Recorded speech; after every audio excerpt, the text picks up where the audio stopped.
আপনাদের সেই রাজগঞ্জের ভিডিও প্রশান্ত বর্মনকে মনে রয়েছে?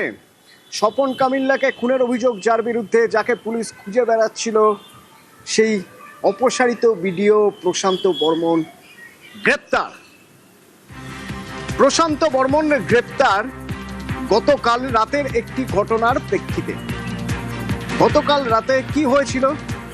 গতকাল রাতে প্রশান্ত বর্মনকে পাওয়া যায় তার গাড়ির সামনে হুমকি, দুর্ব্যবহার পুলিশের সঙ্গে। কেন না তার বিরুদ্ধে অভিযোগ ছিল মত্ত অবস্থায় গাড়ি নিয়ে বেপরোয়াভাবে গাড়ি চালাচ্ছিলেন। সেই সময়ের ভিডিও দেখুন। গাল দিচ্ছে আবার।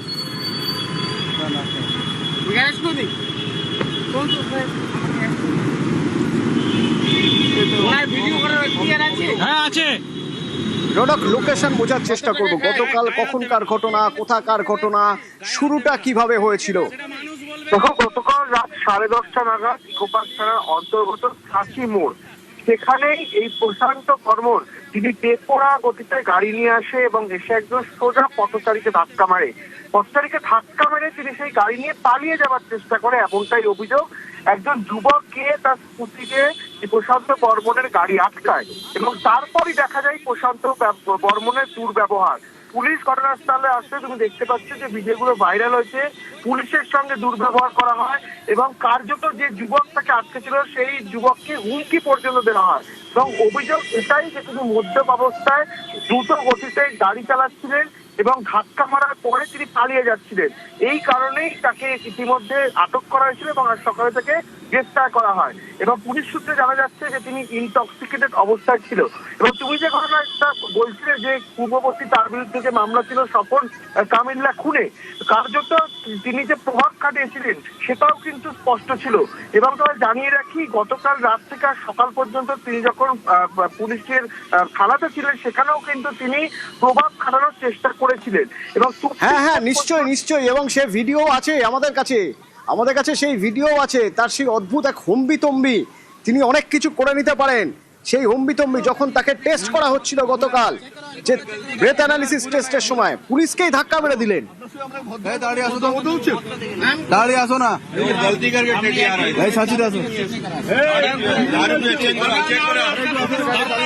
মদ খেয়েছে কিন্তু চেক করতে দেবে না, ড্রিঙ্ক করেছে কিন্তু চেক করতে দিচ্ছে না।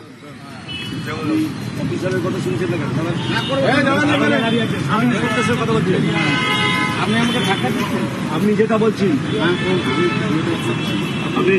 আপনি অ্যালকোহল ফুটাবেন, আপনি অ্যালকোহল এরিয়াটা বলুন, ফুটা দেন আপনি অ্যালকোহল ফোন দিচ্ছেন, আমি কেন ফুটা দেবেন?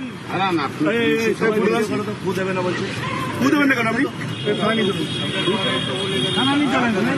আপনি চাবিটা দেন, গাড়িটা যাবে তো, গাড়ি তো আমরা চাবি আছে।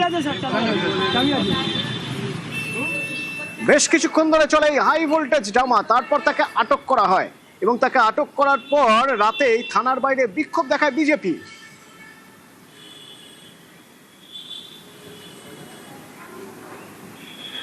মদ্যপ অবস্থায় ধরা পড়েছে প্রশান্ত বর্মন ভিডিও। তার পরিস্থিতি কি বুঝতে পারছেন, থানায় অ্যারেস্ট করেছে। প্রশাসন বলছে আইনের যা ব্যবস্থা নেওয়ার আমরা নেব, আপনারা চলে যান। বড়বাবু আমাদের কথা দিয়েছে, মানে একটা ছেলেকে অ্যাক্সিডেন্ট করতেছিল মদ খেয়ে, তখনই সবাই দেখে ফেলছে ওকে। দেখে ফেলার পরে ওকে করে পুলিশের হাতে তুলে দেয়। অনেক ধরনের হিস্ট্রি আছে, যেটা তৃণমূলের হিস্ট্রি আছে, ওর এরকম অনেক হিস্ট্রি আছে। উনি তৃণমূলের হয়েই কাজ করতেন। প্রশাসনের যেটা কাজ তারা করবেন, আমাদের কথা দিয়েছেন। খুন, জালিয়াতি, ভুরি অভিযোগ, কিন্তু তারপরেও প্রশান্ত বর্মন বেপরোয়া। নভেম্বর থেকে পুলিশের খাতায় ফেরার, অথচ তিনি খুলে আম ঘুরে বেড়াচ্ছেন। গতকাল মত্ত অবস্থায় গাড়ি নিয়ে দুর্ঘটনা এবং শেষমেশ আমজনতাই খুনে অভিযুক্তকে ধরল। কিন্তু তৃণমূল জামানায় কেন টেরই পাওয়া গেল না? প্রশ্ন তুলে তৃণমূল জামানার পুলিশ প্রশাসনকে দুষছেন দিলীপ ঘোষ। পুলিশ তো কাউকে খুঁজে পায় না, তাদের সঙ্গে সন্ধ্যাবেলা বসে খায়, সে বলছে পাচ্ছি না খুঁজে। সব জায়গায়, আমার এখানে মেদিনীপুরে এই সমস্যা আছে। তো পুলিশের অভ্যাস না পাল্টালে তো পাবলিক পাল্টে দেবে। শুরু হয়ে গেছে কেন বিভিন্ন জায়গায়। পুলিশের অনেক দিন ধরে এই ধরনের বদভ্যাস হয়েছে, মিথ্যা কথা বলা, নেতাদের সঙ্গে গা ঘষে চলা, চোর ডাকাতদের সঙ্গে শেয়ার করা, এগুলো পাল্টানোর দরকার আছে। পাবলিক যেভাবে অ্যাগ্রেসিভ হয়ে বেরিয়ে আসছে, তারপরে কে কাকে বাঁচাবে? পুলিশ লোককে বাঁচাবে, পুলিশকে কে বাঁচাবে? পুলিশের সাবধান হওয়া উচিত। যা ঘটনা ঘটছে চারদিকে, লোক খেপে গেছে এতদিন অত্যাচার সহ্য করতে করতে। তার সব জায়গায় অপরাধের সঙ্গে পুলিশ জড়িয়ে আছে, সে খবর আসছে আমাদের কাছে। কেন পুলিশ নিজের দায়িত্ব পালন করুক। বলছি তো এখানে বললাম তো। রাজা মাত্রা ছিলি, কত টাকা খাই? গায়ে হাত দেবে না, তুই কি এখানে সিন্ডিকেট রাজ করিস? গায়ে হাত দেবে না, তুই সিন্ডিকেট রাজ সেটা করিস? মানুষ বলবে। ও তৃণমূলের যেমন সিন্ডিকেট করেছিলি। আচ্ছা ঠিক আচ্ছা। আছে, বল বল বল বল। কি করছিস? মমতা ব্যানার্জি আমলে কি করেছিস? এখানে বললাম তো। রাজা মাত্রা ছিলি, কত টাকা খাই? গায়ে হাত দেবে না, তুই কি এখানে সিন্ডিকেট রাজ করিস? গায়ে হাত দেবে না, তুই সিন্ডিকেট রাজ সেটা করিস? মানুষ বলবে। ও তৃণমূলের যেমন সিন্ডিকেট করেছিলি।